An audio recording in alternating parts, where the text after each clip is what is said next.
what's really funny is that every single time we do this, we have one of our soloists singing when it's a movement where the soloist sings and then the chorus entrance. Every time they miss their entrance because they hear the singer like they're mesmerized. They're mesmerized, and then I point out, get this. I'm like, okay, we're getting ready, and nothing because they're just listening to the singer. Like, how does one voice, how does one person make that kind of sound?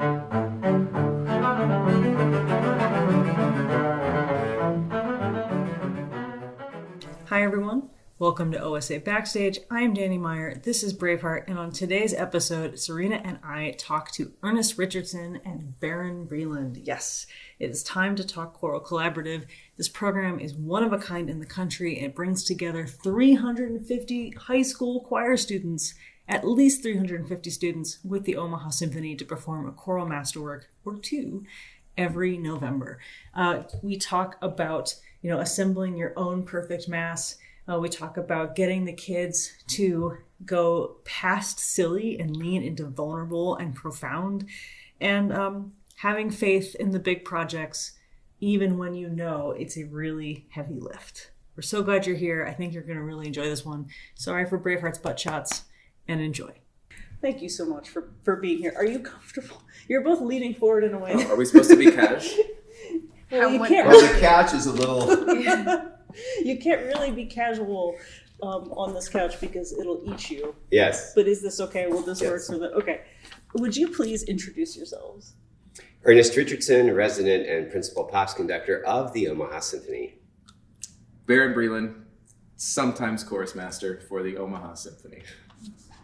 Serena Royton, assistant conductor of the Omaha Symphony. And everyone knows who I am because I talk too much. Okay, this is a very special episode of Omaha Symphony Backstage. And we especially wanted to get this in before this weekend because Choral Collaborative is the only program of its kind in the country. And we usually start our interviews off in a slightly different way, but I'm curious, when was the first time you heard vocal music? Was it at home or was it on with the concert hall or in church? Like, where did you first get acquainted with that? Well, for me, it was at my church. My father is a violinist and a conductor, and so periodically he would do concerts at our church with full orchestra and chorus. And so ever since I was in, I guess probably about fourth grade, I was hearing concerts there with chorus and orchestra. Like real major, it's all real music. Major choral works, okay. Yeah. Like most of the great symphonies that I know and great choral works I know started off at that church with my dad conducting. How about you? So for me, I'm small town from the South, so also the church, but absolutely no masterworks of any type, and I don't believe there was fiddle in our service. But so I grew up singing in church choirs, but wasn't necessarily trained as a singer until I joined the Atlanta Boy Choir. And that was where I remember my first choral orchestral masterwork, and it was Mahler 8 with Robert Shaw. So wait. So that was my first exposure to choir. Just start right at the top, at the apex. Couldn't do anything else with my life after that. I mean, kind of. Have you been disappointed since? Ever since, no. To an 8-year-old, however old I was, 7, to my world, it was ginormous. I mean, this was a football stadium full of people, even though it was really just Woodruff Art Center, with the Symphony Hall, with the Atlanta Symphony. But to my little size, I could not believe that they had built this scaffolding for all these people. I mean, I remember they had, this probably is illegal now, but platforms up on these speakers. So the first thing is organ. Boom. Yeah. And, everyone sort of jumps a little bit. And the conductor, to me, was forever away. Just this teeny tiny little white-haired man forever. I've gotten to play that piece once, and that is the thing you remember, is the opening E-flat organ. Yeah. It like shakes you to your bones. You're like, oh, we can't just sit here and listen. We're supposed to contribute to this huge thing. Okay, my flabbers are gassed in. So you couldn't do anything else, and you grew up just like, this is expected. This is what you do. At what point did you, I want to deep dive with you at some point, and that's a whole separate rabbit hole conversation of everything that took you away from being a violinist and a violist and then turned you into a conductor. The dark side. At what point did you know that you had to build a choir program like this for high school students? Do you remember that moment? Yes. Well, first of all, I love choral music. I love vocal music. Mm-hmm. And so I started studying voice at Indiana University with an intention not to be a singer, but to be a good conductor of singers, opera, Broadway, choral, whatever. I just loved working with singers. And I started studying actually vocal composition as well. And actually, Barron and I have many similar sort of tie-ins because I worked with Robert Shaw at Indiana University when we did Berlioz' Requiem. And that is when Small pieces. I thought, man, this is like the coolest thing in the world. I mean, I've experienced it in the past, but when Shaw came in and started working with the choirs, I was a player, but I asked my guys if I could attend the choral rehearsals with Robert Shaw, and everybody looked at him like, why would you want to do that? Because it's Robert Shaw, and it's the Berlioz Requiem. And so they said, well, yeah, I think so. And so then the orchestra people talked to the choral people because, bureaucracy. They said, okay. So I had a Pentax K1000 camera, and I asked if I could take pictures of Robert Shaw, and they let me do that. And so I still have these pictures. So he just made it so that I needed to do this kind of repertoire. So that's the big picture thing.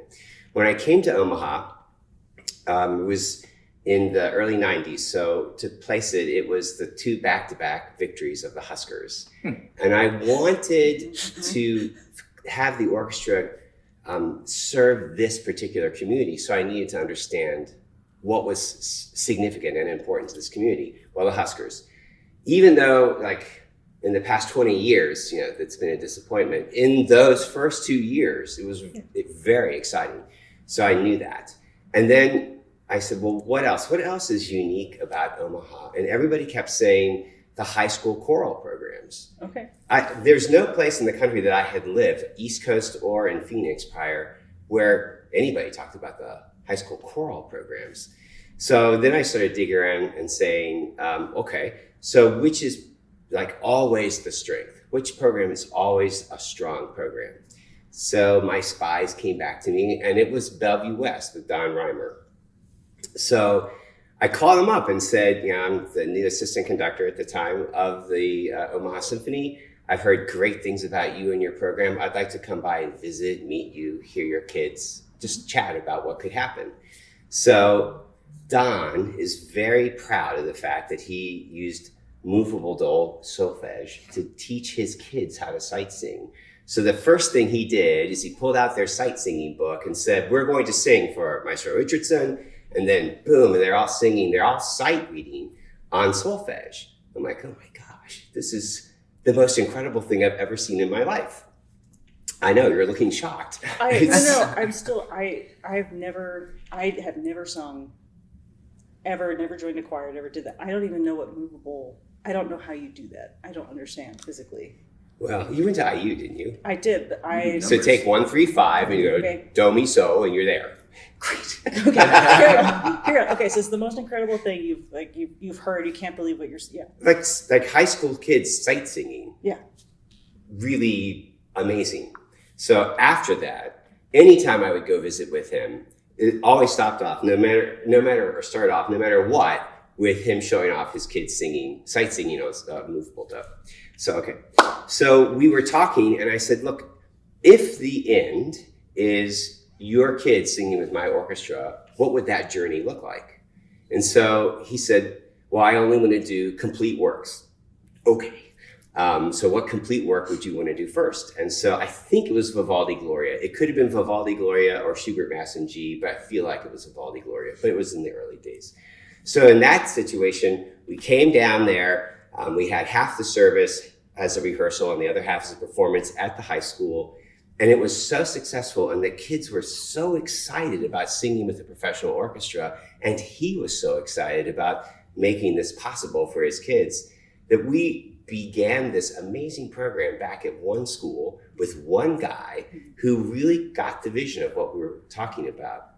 So over the course of the next probably 5 or 6 years, we would expand to the next person. So if you say to It's because Nebraska is very polite, right? So if you say to the guys, so who would you like to work with on this next project?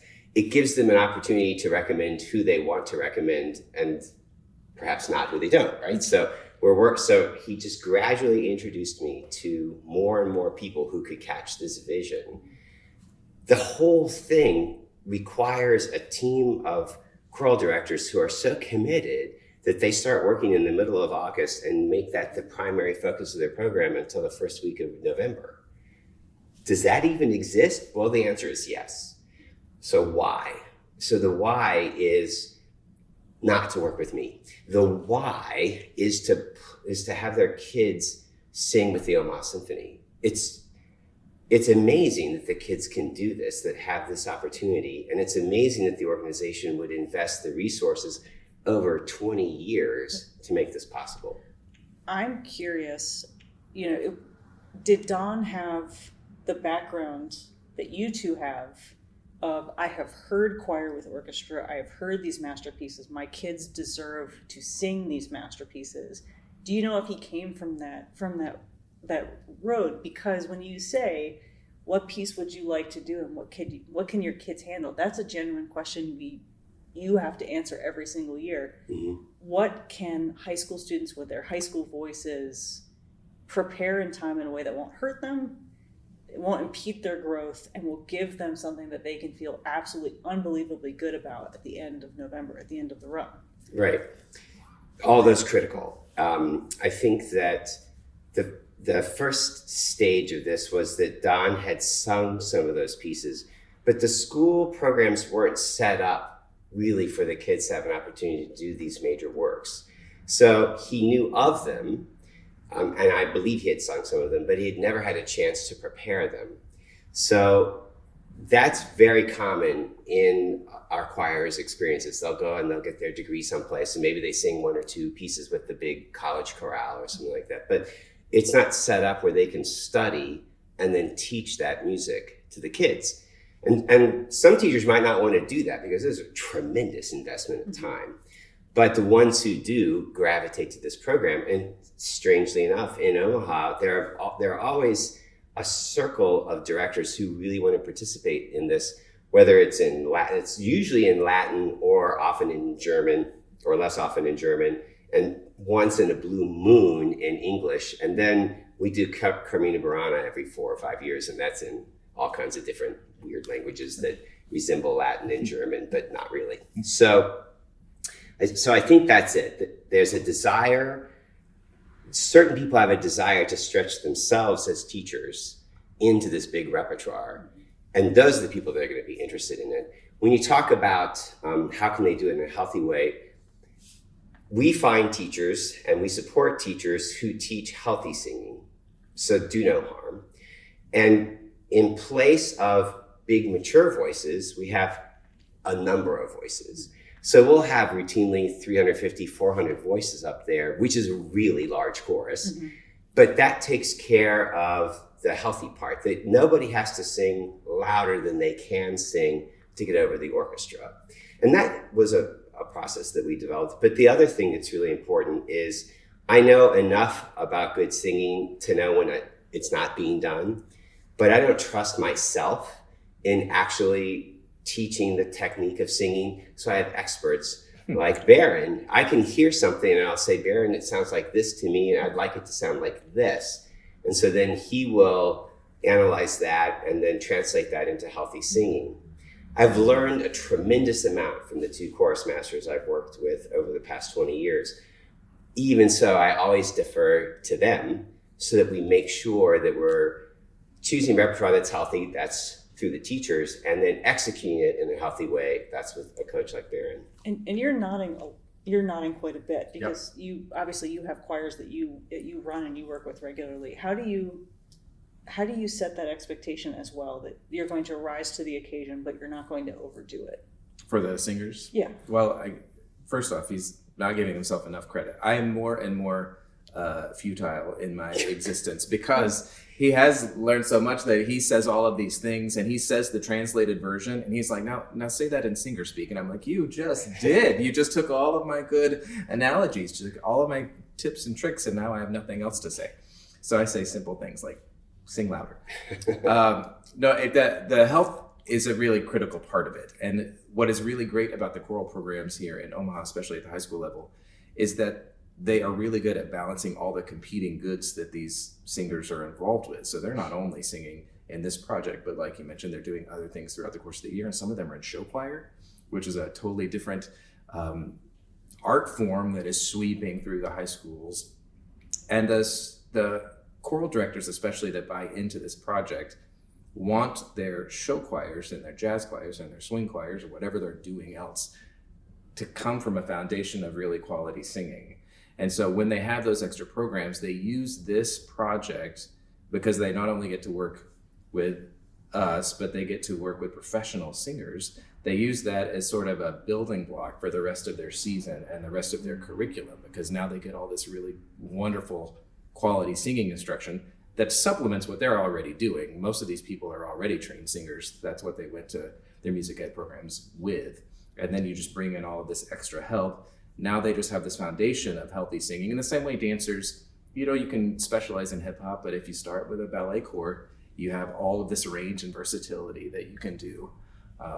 And they're doing that with their singers as well. I think one of the other nuances is some of these kids, as these choral programs are growing or needing more tenor and bass voices, they're pulling in all these tenors and basses fresh out of middle school that aren't tenors and basses yet. I mean, they're needing healthy singing for all kinds of reasons, and one of which is just to help these growing humans figure out, how to navigate their instrument through some critical growth spurts in their lives, tenor, bass, or soprano, alto, that are all just getting older and bigger. Can we talk about that? Because my vocal knowledge is severely limited, but I do know that there are roles that you wait to tackle until you're older, because that's when you can physically, like your voice has settled into a space where you can physically handle it without hurting yourself. And I imagine what you just said, it's like we have puberty as a consideration, It's a thing.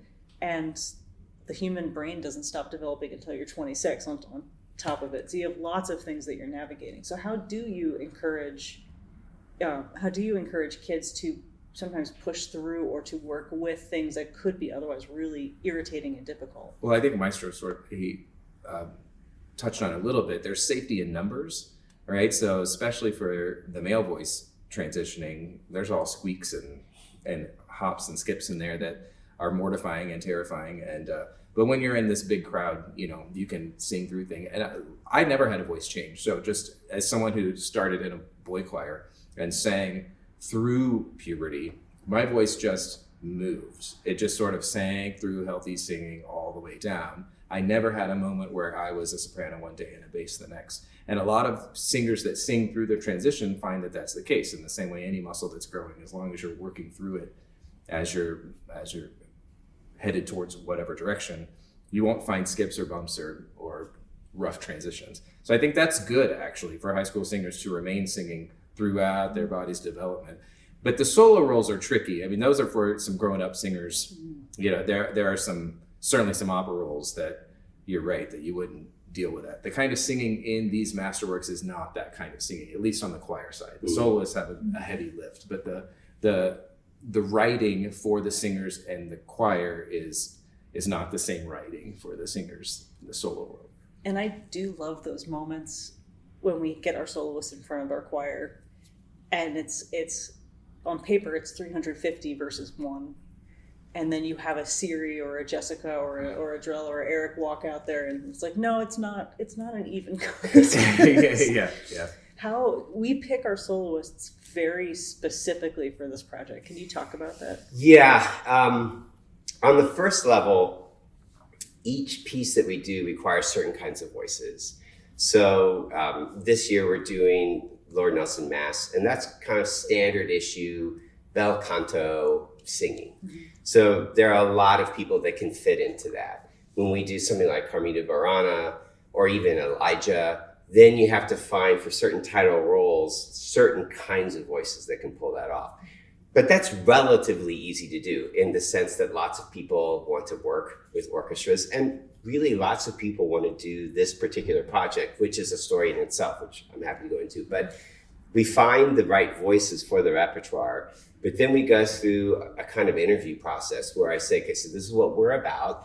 And you got two guys here who have given all the metaphors that we can possibly give, plants and everything else. And what we need in the final thing is for them to be able to hear what correct placement sounds like. And we need to have it in low male voices, high male voices, low female voices, high female voices. And you guys need to believe what we believe, which healthy singing is always what we're trying to do, regardless of style. So I go through a process of asking them questions and say, here's a problem I'm hearing in the chorus. How would you solve that technically? And so if they give answers that are consistent with what we try to do, then we know that they're going to be in a good teaching role when we're working with the kids, which is really important. Especially you can listen to voices, and as you get to work with them, you can feel inside your head and your body what they're doing correctly. You learn to feel like your body actually does that. So the kids need to hear that. Once it's in their ear, it's like us with vibrato. Once we hear something, it makes our hands do that thing. They do weird things until we get it coordinated. But if it isn't in our ear, we can't do it. It's the same thing with these singers. If it isn't in their ear so that they can begin to have their body do what needs to happen, then it's very difficult for them to match it. We talk about emulating, not imitating the adult voice. So it just as a quick thing for your listeners, vocal technique kind of starts down in your diaphragm, and there's a tube, right, that goes up your body and then comes out your mouth, and it's resonant all through here. So you have to breathe correctly, and a lot of people don't. And so there's a lot of practice on how do we breathe and support the breath? How do we not kink the hose? How do we raise the soft palate? That's really a challenge. Man, we're in the weeds. That's really a challenge because popular music sings with a clamped down palate. That's the sound they're used to hearing. And you can do that and hear it be recorded, and people can manipulate things and make it work. But what they hear in their popular music is actually anti-singing, I would say. So is that because it's understood that you will always have a mic, and so you really don't want to be belting into a mic? Well, it's more like there's a 4-mile hike, and there's two ways to do it. One is to take an RV to the end, and the other way is to walk. And a lot of people just take the RV, right? Mm-hmm. So it's lazy singing, but it becomes a style also, which we can teach kids to sing in a healthy way. But the kids who only can do this closed soft palate business can't change it. So we're asking the kids to do a tremendous amount. And the kids either have an adult male or an adult female as their teacher. So half the kids don't know what it sounds like for their gender to sing whatever it is we're talking about. So we bring in sopranos, altos, tenors, basses, so that everybody has a model that they can hear. And it's remarkable. What's really funny is that every single time we do this, we have one of our soloists singing when it's a movement where the soloist sings and then the chorus entrance. Every time they miss their entrance because they hear the singer they're mesmerized. They're mesmerized, and then I point out, get this. I'm like, okay, getting ready, and nothing because they're just listening to the singer. How does one person make that kind of sound? Yeah. It's. I mean, I love that first rehearsal where they get that. Plus the soloist, plus the orchestra. Plus the orchestra. And they don't sing. The first 10 minutes of my rehearsal, this is never going to work because nobody is singing because they're like, wow, the orchestra. Wow, 2,000 seat hall. Wow, soloist. Yeah. And then nobody's singing. Yeah, and they're all just wowed. Yeah, they're just right. They're just staring in wonderment. But that's good. It gets it out of their system. And then by the time Sunday comes around, it's old hat. They've done this before. They know, seasoned. They're seasoned. So seasoned. Okay, that's. I love that happens though in the schools as well. That they have this gobsmacked moment of coming face to face with their first like professional singer. Well, and you have these big voices in small rooms. They're not in a concert hall. No. They're just right there in the classroom, and all of a sudden they let it rip. And I mean, the hair blows back from some of these people's faces. It's cool. It's cool. How do you, at any point, do our soloists talk to them about potential next steps if they'd like to pursue voice further, or do they keep it to the task at hand? No, in fact, when they first meet our soloists, the soloists give a quick rundown of who they are, what they do, how they got into the business, what they're currently doing, all that kind of thing. And I always follow up with stories about what the audition process is. What do people on the other side of the table listen for? Mm-hmm. And what always happens is I'm never surprised that my guys sing as well as they do. But that first time I hear them sing is also a revelation for me. And a lot of times I'll give the downbeat, they'll sing this beautiful thing, and then I'll stop. Okay, so this is how it is that you choose your singers. You hear this sound, and you're so captivated by the sound that you're wanting to hear what they do as artists, but it's that sound. So I describe to the kids that, sometimes we go to New York and we have a bunch of singers and they sing for us. Sometimes they have a manager who sends us material. They will talk about what their training was, where they went to school. Sometimes we have people who come in who've had a career on Broadway, but they started off as classically trained musicians, which I love, because then it proves the point that you start off with healthy singing and then you can do anything you want.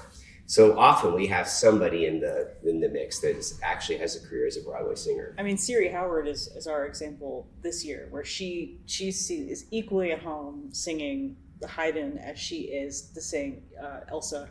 Yes. And it's really extraordinary how she can go back and forth, and I love getting to see that switch, but the power is still the same. Yeah. And you two hold a lot of power during this process, because I know you said that Ern, you defer to Barron, you defer to Ern, but do you consider yourselves partners in crime, or is there a good cop, bad cop, or is it a Power Ranger situation where by our powers combined, Choral Collaborative will happen? All of the above. Yeah, it depends on what's going on.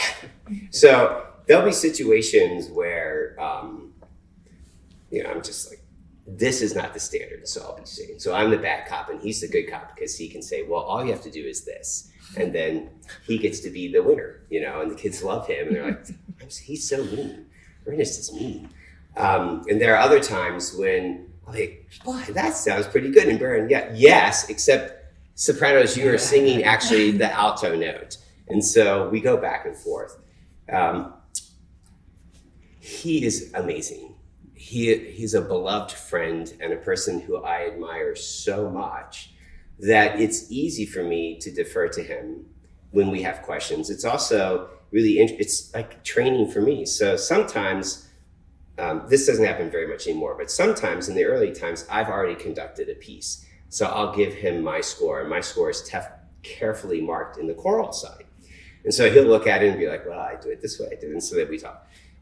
Increasingly now, I check my markings and my score against what he creates for the teachers, just to make sure that we are on the same path.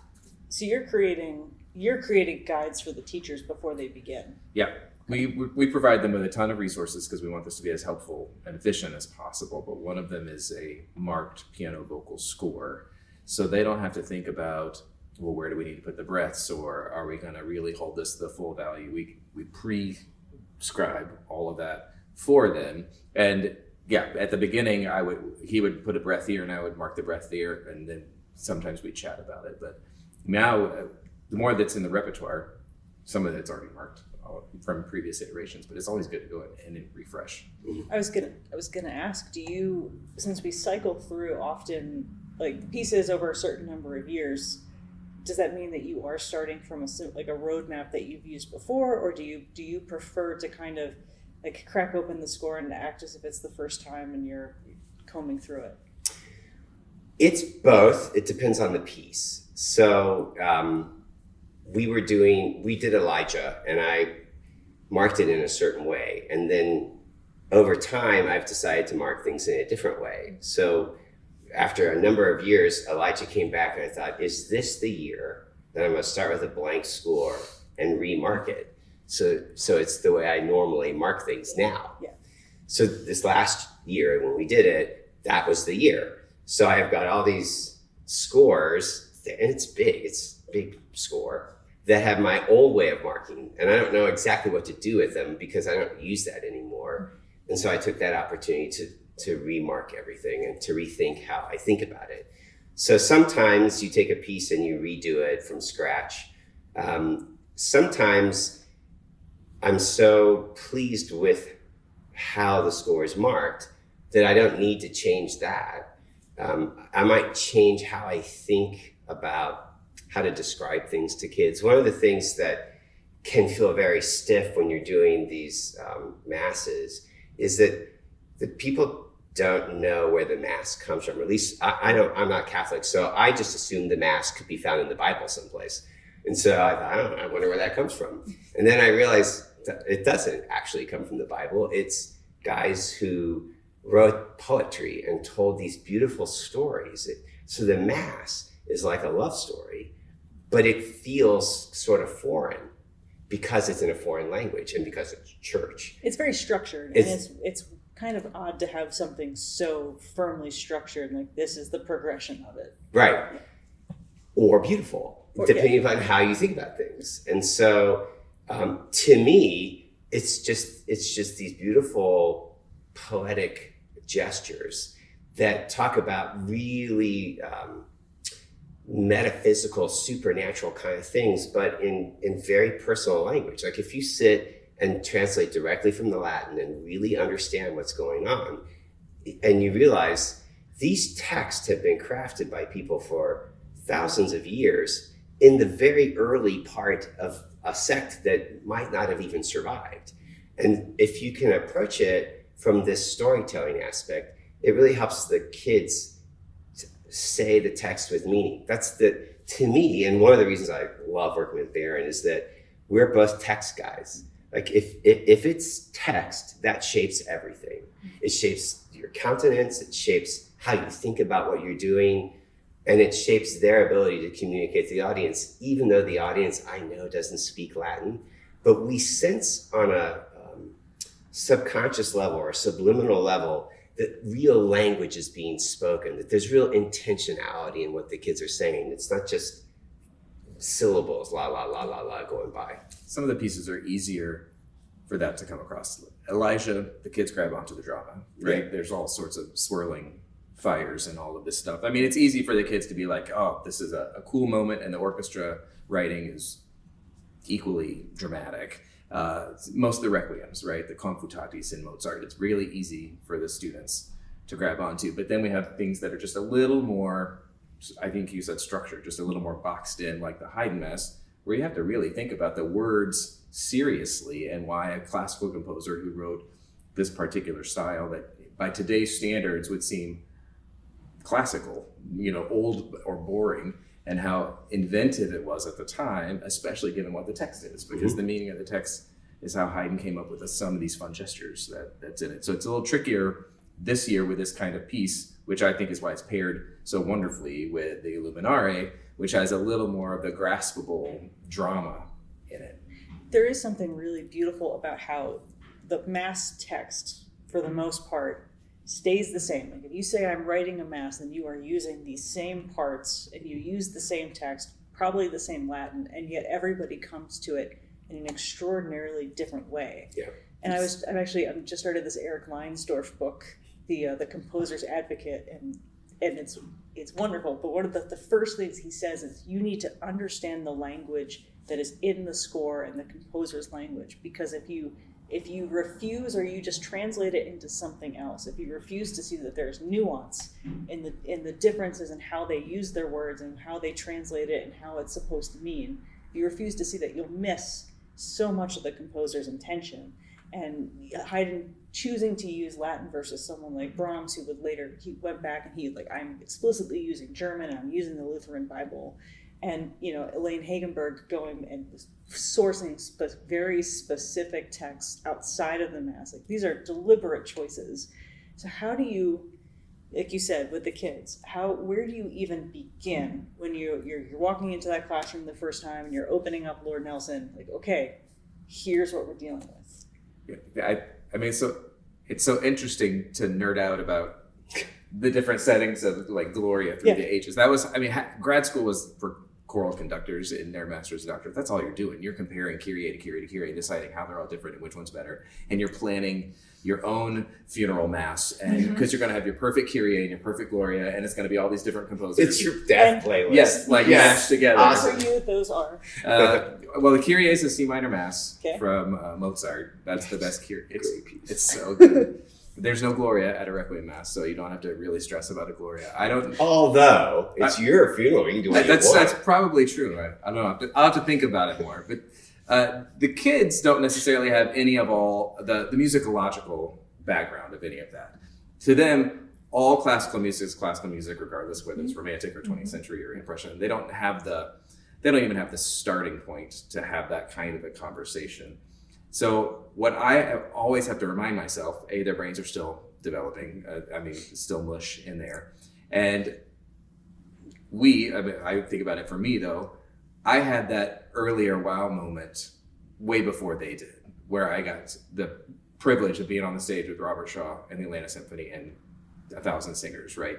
So I had a little more time to get my feet wet, and they're still having that moment. So it's maybe not the right time to say, but this is why this is so special. But at the same time, recognizing that you're planting the seeds for whatever future kind of learning that they want to do. So you drip in a little bit of what era are we in? If they know that there are differences in the eras, you're already a step ahead.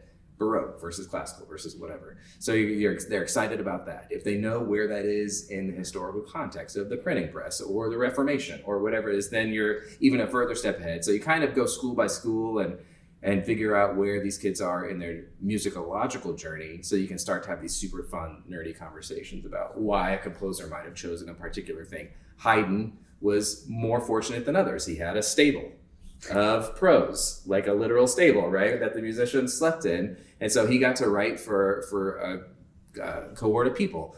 Bach didn't care that every Sunday he just had whoever showed up to church, right? He just, and you have to know all these sort of nuances about history to get really excited about it. But for the kids, if you bring it back to the story they're telling, relate it to the same type of drama they do in musical theater, the same type of drama they're going through in their daily lives in high school, which we all went through, they start to grab onto those things. And then the seeds are planted for real affection later. We were just in rehearsal yesterday, and one of the things that always works, and it's really exciting to see, is that instead of having the choir look at me and sing without intention, which happens, I have them split. This half looks at this half, so they look at each other. I'm like, tell each other. We were doing the Gloria. So Gloria in excelsis Deo. So they have to say it to each other like, wow, this is amazing conversation. And once they look at each other, they start smiling because they're embarrassed. But what's cool is that is the countenance we're looking for. Now we just have to flip the switch from embarrassed to, I'm celebrating something. There was another place where Benedicimus te, adoramus te. What's the one before? Laudamus te. Yeah, laudamus te, we praise you. Benedicimus te, we bless you. Adoramus te, we adore you.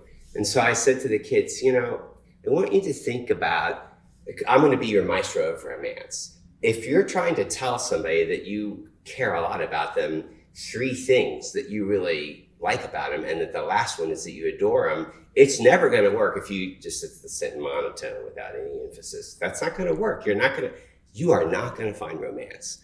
But I'm going to show you. So, laudamus te, benedicimus te, adoramus te.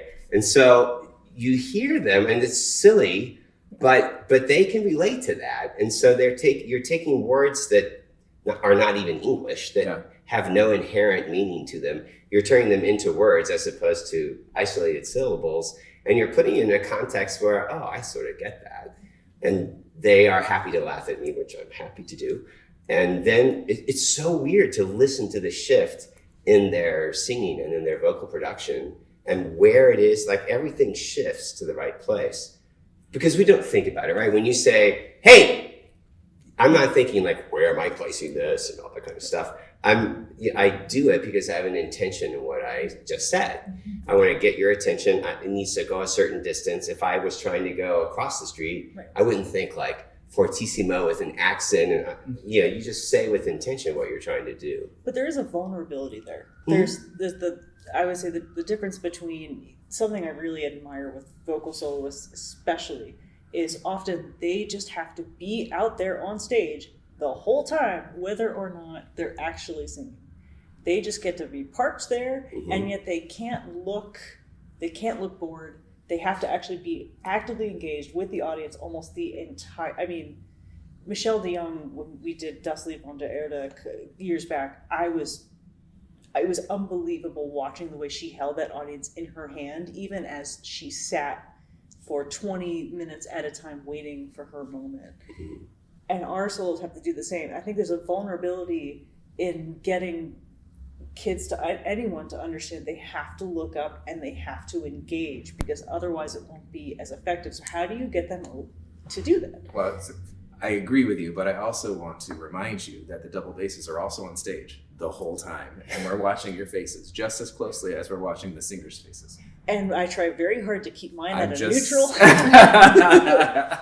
It's a really great point. And the soloists are trained in it, right? Because they've either done Broadway or they've done opera. So they understand character. And even if it's just one of the quartet in the Haydn, which doesn't have a character assigned to it, they recognize that they are doing a presentation. And from the second they walk on the stage, they are that presentation. Even if the character they're playing is diva soprano soloist, right? They play that character and they sit like a soprano, which will sit very different from a baritone. And the baritone will do a nod every now and then. It's just a thing that baritones do. The baritone nod. The singers, the singers in the chorus have to be reminded. It's just like any training. You don't know you're not doing something or that you could do something better unless a mentor or what's the opposite of the apprentice? The master. So it sort of tells you, great, now try it this way. So they just need to be reminded that they are constantly on stage. And that example yesterday where they were singing at each other and they started smiling and it sounded better, then you hit pause and you say, okay, that feeling right there, that's the feeling you need to recreate, because they won't remember that tomorrow. They'll just think they had a silly moment in rehearsal unless you pause them and say, that's the feeling. Remind yourself of that feeling tomorrow and recreate it. And when you've got the music in front of you also, sometimes you just forget that the world is there because you're like reading a book. And no, people are watching you present this. And so you have to remind them constantly to look up out of the music. And you can see his instrument shift. The moment so we have all these creases here, and it's all wrong. And so the moment you do this, everything lines up. You can support your sound from your diaphragm. It's a technical necessity, but it also looks better. Yeah, and one of the great, I have a community chorus also that I work with. One of the most effective things I ever did was show them a video of their own performance, where they just got to see what their faces and parts in their hair actually look like, even though I'm harping at them a million times, but they don't see themselves because they're not looking at a mirror. And then they watch it and they're like, oh my gosh, boy, that one person is really giving a stellar performance and this other person is not. And they can do some compare and contrast. It's hard to argue with a mirror. It's hard to argue with a mirror. Now, one of the problems though is some of these choirs that we work with also have show choirs and they rehearse in the same room and there is a constant mirror. And so then you also get high school preening. Yes, there's a lot of high school preening when they're... And so Maestro will be saying something and I'll be like, time out. You look great. Can you listen to what's going on? You look fabulous. You mentioned the pause. How do you, I've noticed in so many rehearsals for this where there's just this moment of like incredible jubilation when something goes right. Like you make sure that you not only tell them they did it right, but that you practically sing it to the rafters that they did it right. Mm-hmm. And I do that to a much lesser degree when I teach, but it's just like, you just go immediately up in arms, like that was fabulous, do it again. Do you feel like have you learned to do that? Or have you always just like that reward, that risk and reward? That's an interesting question. I think that by the time I'm working with them, especially when you would see them, which would be in the big orchestra rehearsals, I so want that right moment so I can say, that's it. That it becomes instinctive and not something that I've practiced or thought about. But genuine excitement. Like every now and then, Barron's out in the house, and so he's hearing what it sounds like in the house for me. And so I'll turn around and be like, that's it, right? He said, yeah, that's it. So it's a tactical thing in that I'll often ask the kids, okay, that's exactly it. Does it feel different? Does it sound different? It's okay if it doesn't, because you might not recognize this at all. And so we have to really reinforce physically what they're doing when it's right, so that they can repeat that. Because it's not like us where you get the angles right and suddenly it sounds right. It is a sense of physically I did this and that's the sound he's looking for. So now I know how to repeat it. I mean, that's tactical, but most of it is just I'm so excited. I like the reward of it all. I mean, this is a long process. You mentioned earlier, this starts in August. They've been slogging through notes and rhythms on the same piece for months. And there's little moments of reward. The first mass rehearsal, even though it's in a high school auditorium when they all just get to sing with 100 friends, that could be the first time and maybe the only time after this project that they ever get to do something like that. That always is exciting for them. The first time in the hall is always exciting to them. The first time hearing the orchestra, the first time hearing the soloist. And so I think just when it finally sounds the way it's supposed to sounds somehow.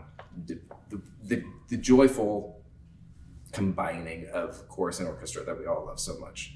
It's just it's nice to pop a cork on that, and be like, good for you kids. Because I also think you illustrate or you reference this a lot when you're talking to them. Maybe the symphony players aren't necessarily interested in a high school project. They're interested in a choral orchestra masterwork with a chorus that rises to the level of the orchestra. And when the kids actually achieve that in those final rehearsals, it's hard not to be jubilant about that. And the players recognize how hard the teachers have worked to get this to this level. And they see how hard we're working to help them get to that level. And they see that the kids are really respectful of what the players are doing. And a lot of times when we totally run out of metaphors, I'll just say, I want you to listen to the cellos, or I want you to listen to the strings, or listen to the brass. I want you to listen to the orchestra because they are doing what I need you to do. And the orchestra is perfectly reasonable in their understanding that we need them. They are why we're there. And they are the ultimate sonic reinforcement of what we're asking the kids to do. And I love this orchestra because it's willing to do it. And there have been times where, like with the downbeat, the orchestra's playing, the kids just aren't even singing. And everybody's a little bit worried about that, but they sense that the kids and the teachers have prepared them, are in this game. And they give us the time and they give us the patience and the support. And by the time the concert is complete and everybody's very excited, lots of the players will come up to me, but more importantly, they'll say it to the kids. They'll say, we really appreciate what you guys did. That was really great. And it's incredible when high school kids, when a standard is placed before them, and the standard is the professional orchestra, and they gradually rise to that standard just because they're in that presence. And it couldn't happen any other way. You have to have the standard there. And they rise to it. And when it's over, you almost can't believe it. And what's really crazy is regardless of the music, Brahms Requiem, Lord Nelson Mass, Mozart Requiem, whatever, when we come back and meet with the choir after the concert's over, it's like we're rock stars. It's the most amazing thing, and everybody wants you to sign their music. One of the things that we do is we make sure the kids have their own copy of the piece so that they can have people sign it. They have a physical reference point of the concert. And even when we come into the schools, I mean, here we are bringing music of Haydn or Brahms or whoever, and we're coming in, they're so pumped. Yeah. about this experience. It's like, it gives you hope. It's such a there's so much about this job that brings joy, but sometimes you need the reminder. Mm-hmm. And so when you have a project where you know the choir has been literally working for months, and you can feel like the palpable feeling of victory, of triumph, of having achieved that, is so infectious. And that's why I think my ultimate favorite thing is watching you for the first choir entrance of like whatever piece we're doing, because you just kind of like open up and look up, and like this horde of high school students are looking back, and you can just feel them like pulling it in and getting ready to unleash. And it is the reminder that we all hopefully had that moment where it's like we found the thing, the Mahler 8, the E flat, the 4-year-old in church, these tremendous sparks of like, oh, I could do this forever. Mm-hmm. Last question from me. What surprises you? What still surprises you some 20 years into this? I think I'm addicted to sound, right? I'm addicted to the sound of an orchestra. I'm addicted to the sound of a choir. I'm addicted to it. I just freely admit it. And so when what you have in your imagination happens for the first time, it's still overwhelming. There was a place, what's the first thing the choir sings in Elijah? Help us. Help us. Yeah. Right. Help, Lord. And so we were working and they got to get the H early, and that's HL is hard to do, and you got to get to the S sound quickly, and that's got to be on the downbeat. It's a lot. And it needs to sound desperate. And one time, it was like, in fact, it was in the concert itself, it finally exploded. I'm like, holy cow, that is why I'm in this business. It was just so exciting, and you have to like keep going because you want to just stop and say, whoa, can't do that. And I think it reminds me of the first time we did Choral Collaborative in the hall, in our new hall, which was 20 years, right? But 20 years ago, I guess, whenever it was. First time we did it in the hall, and we do the O Fortuna, the first entrance of the choir in the Orff. And so, boom, oh, and I hear this unbelievable sound, because even though they're high school voices, there's still like 400 of them singing this one thing in the right place. So it's still surprising to me how emotional I feel just by the sounds I'm hearing. It's still, and I love it. And you would think, when will I get used to it? Maybe never, and that's what I hope. Mine is not as joyful. I'm always surprised that it happens. I'm always surprised that we make it. There are moments where you're like, oh my gosh, we haven't heard any choir sing this particular section well yet.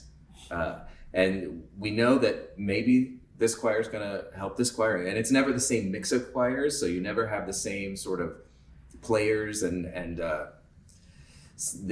this choir's all-star bass section all went to college, and so now you don't have the same foundations anymore. It's just constantly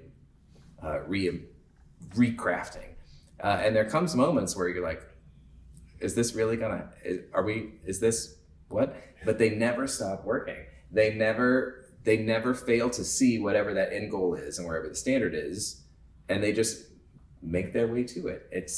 I'm always surprised that we've never stopped a concert and said, well, start again. Let's we tried, and then everyone just leave. But I think that's some of the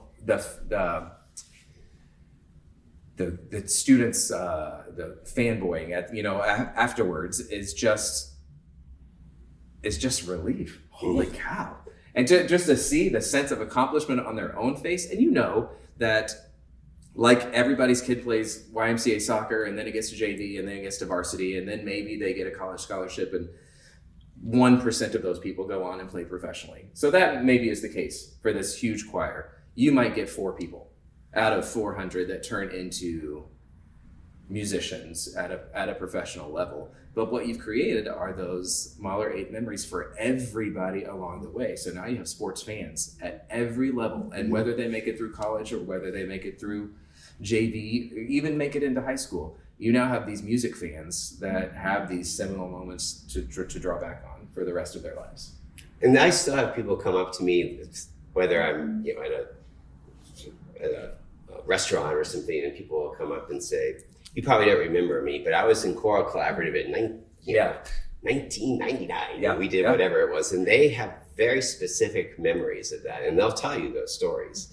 And I think that we originally talked about like, why did we start? And the whole thing is connecting the sound of the symphony orchestra to our specific community. I don't know if this thing is replicable anywhere else. I describe it to my colleagues who are kind of interested in it, and I'm like, you're looking at, I can reduce a 20-year investment to a 10-year investment, but you're looking at 10 years for this thing to actually become what you guys are able to do at this level. And somebody has to say, well, 10 years from now, I think it's worth it. And we didn't actually have to do that because we were inventing it as we went along. It just takes that much time. But what a testament to an organization that the resources keep going into this program until it gets to this point. It's really amazing. There's a good deal of faith that has to go into all of it. And Yes. I think if you didn't have to have faith for a project, it's probably not big enough. Right. That's a good point. Yeah.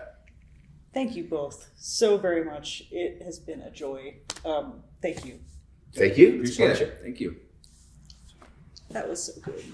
That was so great. Thank you. Oh my God. Whew. 2:30 on the dot. There you go.